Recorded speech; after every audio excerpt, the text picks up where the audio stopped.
오직 복음만을 전하는 극동방송입니다.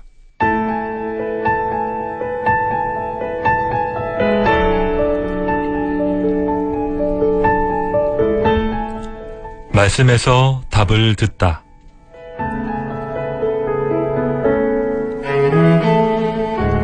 삶의 현장에서 그리스도인들이 떠올리게 되는 여러 가지 질문과 의문에 대해 성경 말씀에 입각한 답변을 들어보는 시간입니다.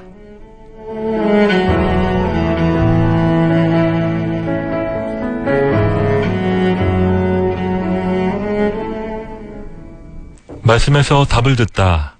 오늘도 도움 말씀 주시기 위해서 새누리교회 장성 목사님께서 나와주셨습니다. 목사님 안녕하세요. 안녕하세요. 새누리교회의 장성 목사입니다. 과거의 성경 인물을 통해서 오늘을 살아가는 지혜와 통찰을 얻어보는 시간 가져보겠습니다. 오늘의 주인공은 구약 성경의 느헤미야입니다. 목사님께서 직접 느헤미야를 꼽아주셨는데요. 그 이유가 무엇일까요? 첫 번째로 개인적인 사유를 먼저 말씀드리면, 제가 담임 목사가 된 후에 성경 전체에서 제일 먼저 강해 설교를 한 책입니다. 두 번째로 성경 전체에서 가장 모범적인 리더십을 보여준 리더로 저는 느헤미야 총독을 으뜸으로 평가합니다. 그는 쇠망한 이스라엘로 인하여 좌절을 겪고 있는 민중에게 온유한 목자의 모습을 보여주고 예루살렘 성벽 재건을 방해하는 적대 세력들의 책동에 결연히 맞서는 강건한 전사의 모습을 보여주었습니다. 젠틀하면서도 터프한 느헤미야를 저는 흠모합니다. 젠틀하면 터프하기가 어렵고 터프하면 젠틀하기가 어려운데 느헤미야는 놀랍게도 둘 다 겸비하였습니다. 네, 리더십이라는 관점에서, 영적 리더십이라는 관점에서 느헤미야를 살펴보면 좋겠다라는 말씀, 그의 리더십 가운데 있는 균형 감각에 집중하면 좋겠다라는 말씀이신데요. 느헤미야라는 이름에 담긴 뜻이 무엇인지 궁금합니다, 목사님. 느헤미야라는 이름에 담긴 뜻은 야훼의 위로자 또는 야훼가 지명하신 자입니다. 그의 부친의 이름에도 야가 들어가 있는 것으로 보아 그의 가문이 유다의 정통적 신앙을 지켜온 것을 분명하게 증거합니다. 그래서 그의 이름의 뜻을 종합해 보면 야훼가 지명하신 위로자가 됩니다. 하나님께서 지명하신 위로자다. 당시 시대 상황을 좀 설명해 주실까요? 느헤미야가 살았던 그 시대는 페르시아 제국의 아닥사스다 1세 제20년에 느헤미야는 그 왕의 술관원이 되었습니다. 당시 팔레스타인은 페르시아 제국의 통치하에 있는 영토였습니다. 에스라서와 느헤미야서는 동일한 역사적 배경을 갖고 있으면서 서로 영향을 주고받으며 문서로서 편집되었습니다. 두 권의 책이지만 한 권의 책으로 보아도 무방할 정도로 서로 긴밀한 연관성을 갖고 있습니다. 하나 덧붙여 말씀드린다면 말라기 선지자는 느헤미야 시대에 사역하였으며 느헤미야가 전하는 이스라엘의 많은 악과지를 말라기서에서 질책하는 것을 통해 그 당시의 시대상을 확인해 볼 수 있습니다. 네, 느헤미야의 위치가 아닥사스다 왕의 술 맡은 관원이었습니다. 네. 요셉 이야기에서 술 맡은 관원이 등장하는 것을 본 적이 있는데요. 네. 왕의 연회 자리에 배석하는 사람 정도가 아니라 궁중 안에서의 비서실장 내지는 경호실장급으로 봐야 되지 않을까 싶은데요. 어떻습니까? 그 당시에 술관원이라고 하면 왕에게 있어서 가장 특별한 보좌를 하는 최측근으로 통하였습니다.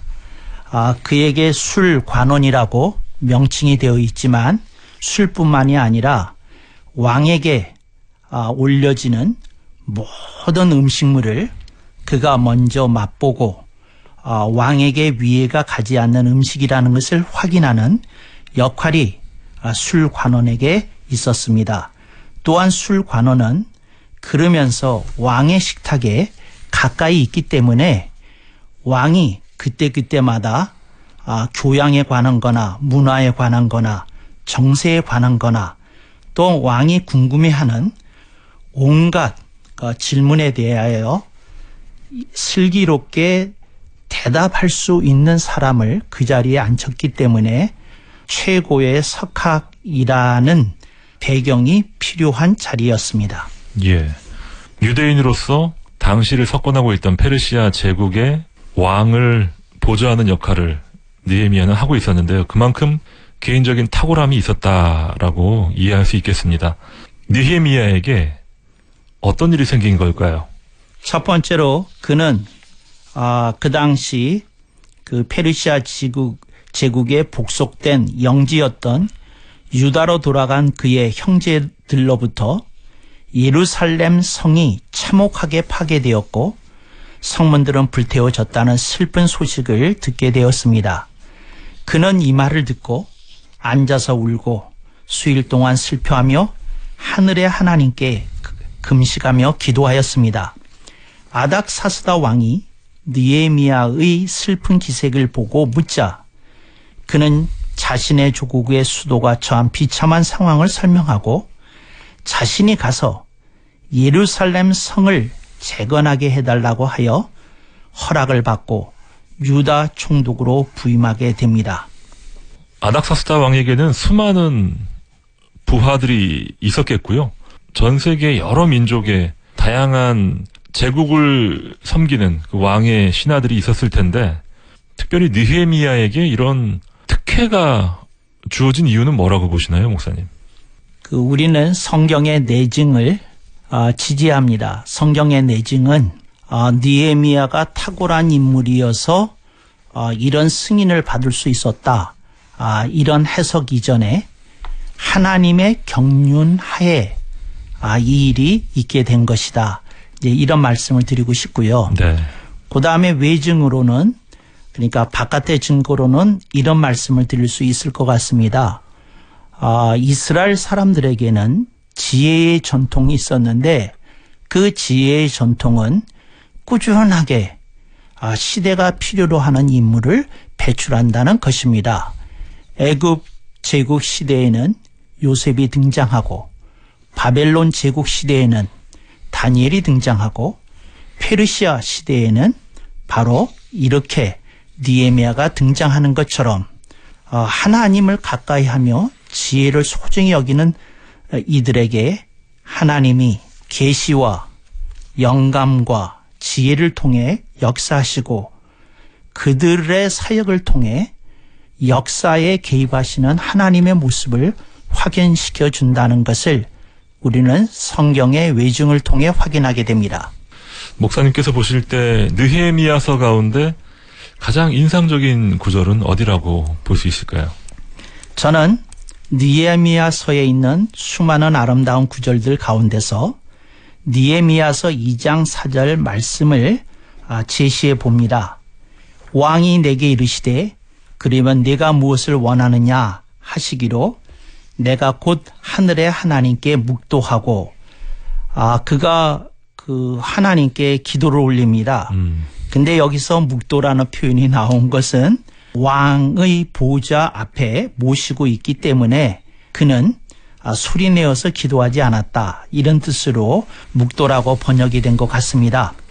느헤미야는 아스다 왕의 호의를 얻을 수 있는 역사적이고 실제적인 절호의 기회가 찾아오자 현장에서 즉시 하나님께 제가 쓰는 용어입니다. SOS 기도를 올려드립니다. 일종의 화살 기도라고 볼 수 있겠네요. 그렇습니다. 그냥 즉시 그러니까 따로 골방에 들어가는 그런 시간 말고 따로 기도 시간을 내는 것 말고 문제가 인식된 현장에서 그 즉시 하나님께 기도를 올리는 그 모습이 저는 너무도 좋아서 오래전서부터 이런 그 느헤미야의 모습을 통해서 기도를 가르칠 때에 우리도 그를 본받아 SOS 기도를 하나님께 드리자. 이렇게 기도학교에서 자주 가르쳐 오고 있습니다. 네. 이렇게 긴박한 상황에서 하나님께 SOS 기도를 드리기 위해서는 평온한 일상생활에서 하나님과의 친밀한 기도의 관계가 유지가 되어 있어야겠죠. 예, 너무도 그것은 귀하고 당연한 말씀입니다.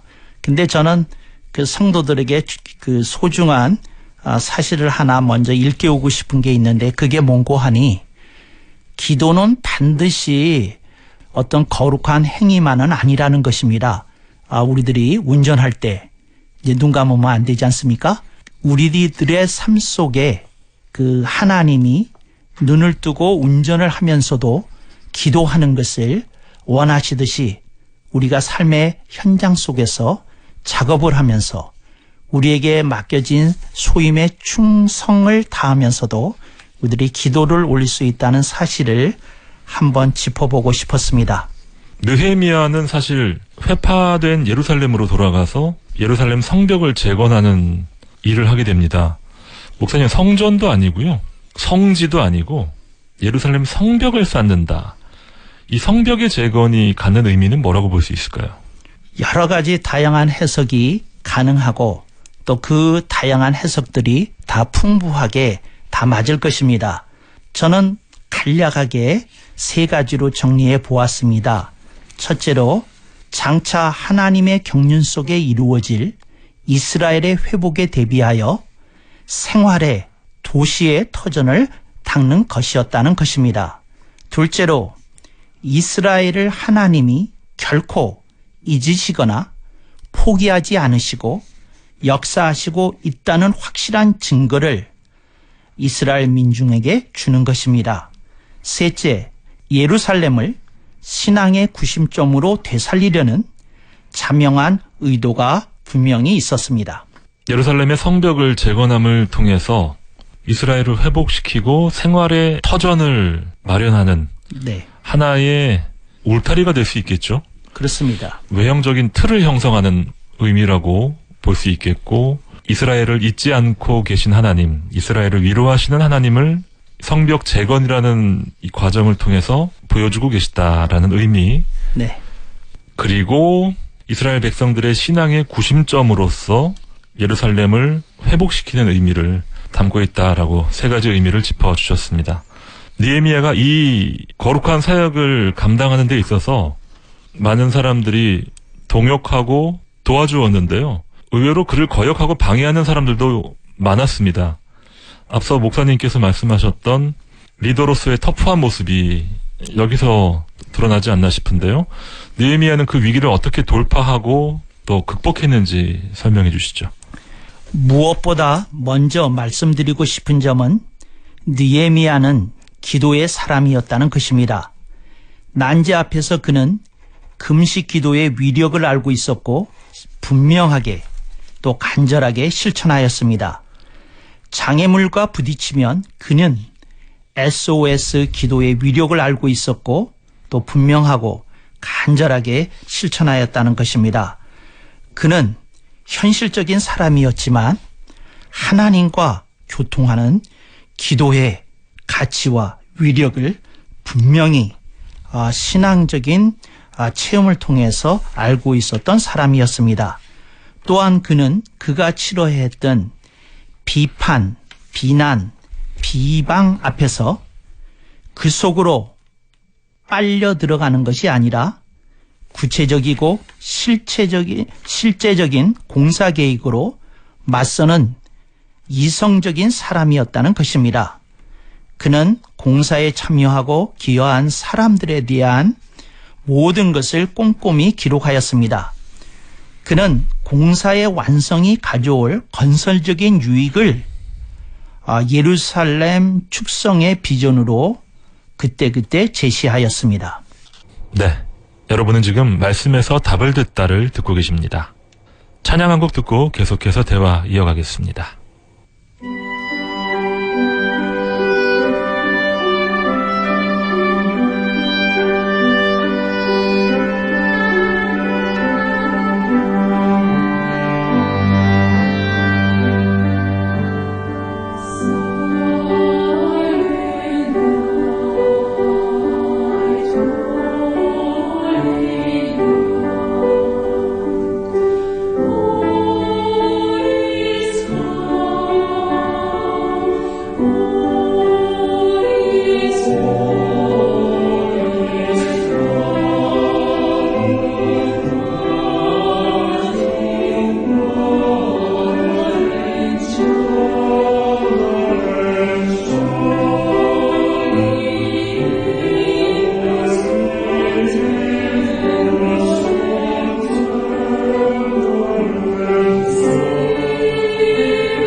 목사님, 저희가 공동체를 섬기다 보면 공동체 구성원이 100명이 있다라고 했을 때 99명이 지지하고 1명이 비판한다고 볼 때 리더 입장에서는 99명의 지지보다도 그 1명의 비판이 참 뼈저린 그런 아픔으로 다가올 때가 많은데, 사역을 감당하는 느헤미야에게도 이 일을 행하는 과정 가운데 있었던 거역자들, 방해자들의 비판과 비난이 참 뼈저리지 않았을까 생각이 됩니다. 우리가 살아가면서 교회나 가정에서 또 여러 가지 공동체에서 이런 비판과 비난을 맞이할 때 어떤 자세로 풀어가면 좋을까요? 그 두 가지 측면이 있다고 생각을 합니다. 첫째는 하나님께서 이런 환경을 통해서 무엇을 나에게 가르치시려고 하는지, 혹시 하나님의 교훈이 숨어 있는 건 아닌지 살펴볼 필요가 있다고 생각을 합니다. 우리가 다 알지는 못하지만 우리는 하나님의 경륜을 믿기에 우리에게 허락이 된 그 고통 속에서도 하나님이 유익을 거두어 내신다고 하는 믿음 속에서 좀 더 들여다볼 필요가 있지 않을까, 이렇게 생각을 합니다. 왜냐하면 우리가 너무 일방적으로 확신에 찬 행동을 하면 그것이 우리가 의도하지 않았던 교만한 모습을 노종시킬 수 있기 때문에 우리는 우리가 보기에 불이한 비판 앞에서도 하나님이 이것을 통해서 거두실 수 있는 유익에 대해서 겸손히 기도하며 기다려 볼 필요가 있다, 이렇게 말씀드리고 싶습니다. 두 번째는 하나님이 나에게 주신 비전이 확인되었다고 한다면 내가 모세가 여호수아에게 당부했던 그 당부를 기억할 필요가 있겠다고 생각합니다. 강하고 담대하라. 그리고 가난을 향하여 진군하라. 이제 그런 하나님의 사역자로서의 비전과 자부가 있을 때에 그 어려움 속에서 너무 이렇게 좌절하지 않고 자신을 일으켜 세우는 소망과 용기가 이렇게 북돋워진다고 생각해 봅니다. 2달이 안 되는 짧은 기간 아닌가요? 예, 그 기간에 그 예루살렘 성벽을 어떻게 이루어졌을까? 그는 예루살렘 성벽의 공사 구간을 이렇게 분절시켰습니다. 그래서 모든 전체 구간에서 동시에 착공하는 그런 공법을 썼던 것으로 여겨집니다. 그러지 않고 그냥 A에서 그 Z로 가는 식으로 시공을 했다면 이건 뭐 52일이 아니라 한 6개월이 걸렸을 수도 있었겠다고 상정이 됩니다. 네. 말씀해 주신 것처럼 느헤미야는 이 어려운 사역을 감당하면서 먼저 기도했고요. 또 하나님 주신 지혜를 가지고 기획을 하고, 또 그 모든 과정 가운데서 부족함이 있을 수 있기에 그 과정들을 다 기록하고 효율성을 또 극대화했다라는 생각이 듭니다. 오늘날 우리 현대 크리스찬들에게도 하나님을 따르는 태도는 물론이고 또 자신이 맡은 바 일과 학업을 해나가는 그런 과정 가운데서 적용할 부분이 참 많은 것 같아요, 목사님. 네, 그렇습니다. 저는 느헤미야의 리더십을 우리 현대를 살아가는, 특별히 21세기를 살아가는 그리스도인들이 본받아야 된다고 생각을 합니다. 리더에게는 온유와 강건, 곧 gentle and tough의 양면성이 요구되는 시대에 우리들은 살고 있습니다. 우리는 복음 안에서 인내해야 할 일이 있습니다. 우리는 복음 안에서 우리에게 주어진 고통을 감내해야 될 때도 있습니다. 그리고 우리는 사람을 포용하는 온유를 보여줘야 될 때가 있겠다, 그 말씀을 드리고요. 그러나 우리들이 하나님이 주신 미션 앞에서 불굴의 모습을 보여주고 우리가 끝까지 그 어둠의 세력에 꺾이지 아니하는 강건도 보여줄 필요가 있다고 생각을 합니다. 저는 느헤미야서에서 느헤미야가 보여주는 모습 속에서 그는 온유할 때 온유하였고 강건할 때 강건한 모습이 귀감이 된다고 생각합니다. 이 말은 느헤미야가 완벽했다는 것이 아니라 우리가 느헤미야의 모습 속에서 우리가 본받을 점이 있다, 그 말씀을 드리고 싶습니다. 두 번째로 느헤미야에게서 제가 배운 것은 나라와 결례를 사랑하는 마음을 배웠습니다. 한국인으로 태어난 우리 그리스도인들은 대한민국을 사랑하고 배달민족을 사랑해야 하는 사명과 책무가 부여되어 있다고 말씀드립니다. 이거는 국수주의를 지향하는 자세를 권장하는 의미로 말씀드린 것이 아니라 각 나라, 각 민족으로 태어난 사람은 자신이 태어난 나라와 결례를 위해서 섬겨야 되는 미션이 하나님이 기대하는 우리의 모습 가운데 하나라고 저는 인식하고 있습니다. 서두에 목사님께서 느헤미야와 에스라는 거의 한 권으로 볼 수 있다라고 말씀하셨는데요. 구약 성경에서는 좀 이렇게 나눠져 있잖아요, 목사님? 예, 나눠져 있습니다. 저희가 어떻게 바라보면 좋을까요? 이 두 권을 꼭 같이 읽으시라고.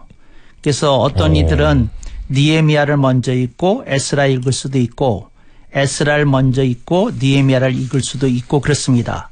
구약 학자들이 이렇게 추천하는 방법은 에스라 먼저 읽고 느헤미야서 읽으라고 이렇게 권장을 합니다. 그래서 이것이 교회 역사에서 한때는 한 권의 책으로 편집되어서 배포되었던 시기도 있었다. 그 말씀을 드리고 싶고요. 그 다음에 아까 말씀드렸던 것처럼 이것에 겸해서 말라기서가 동시대라는 걸 인식하면서 세 권을 나란히 놓고 읽으시면 시대에 대한 인식이 뚜렷해지고 그리고 느헤미야가 겪었던 악과 죄로 인한 공격과 그 고통이 그 당시의 시대상에 반영되고 있다는 사실을 좀 더 뚜렷이 보지 않을까 생각해 봅니다. 네. 예루살렘 성벽 재건의 의미를 말씀해 주시면서 신앙의 구심점, 생활의 터전, 생활의 프레임이라고 볼 수 있다라고 하셨는데 느헤미야서를 통해서 하나의 틀을 형성하고 에스라서를 통해서 그 틀 안에 들어가는 컨텐츠가 이루어진다라고 볼 수도 있을까요? 저는 성경에서 개인적으로 리더십에 대해서 가장 잘 보여주는 책이 느헤미야 총독의 모습이고 또 느헤미야 서가 갖고 있는 최대의 콘텐츠라고 생각을 합니다. 21세기에 리더 역할을 하셔야 되는 분들은 그런 관점에서 느헤미야서를 읽어보시면 새로운 성경 독서의 맛을 느끼실 수 있을 것이라고 그렇게 권면해 봅니다. 네. 말씀에서 답을 듣다 오늘은 느헤미야에 대한 이야기 함께 나눠봤습니다. 지금까지 새누리교회 장성 목사님께서 도움 말씀 주셨습니다. 목사님 감사합니다. 감사합니다. 애청해 주신 여러분 감사합니다. 지금까지 제작 진행의 김영보였습니다.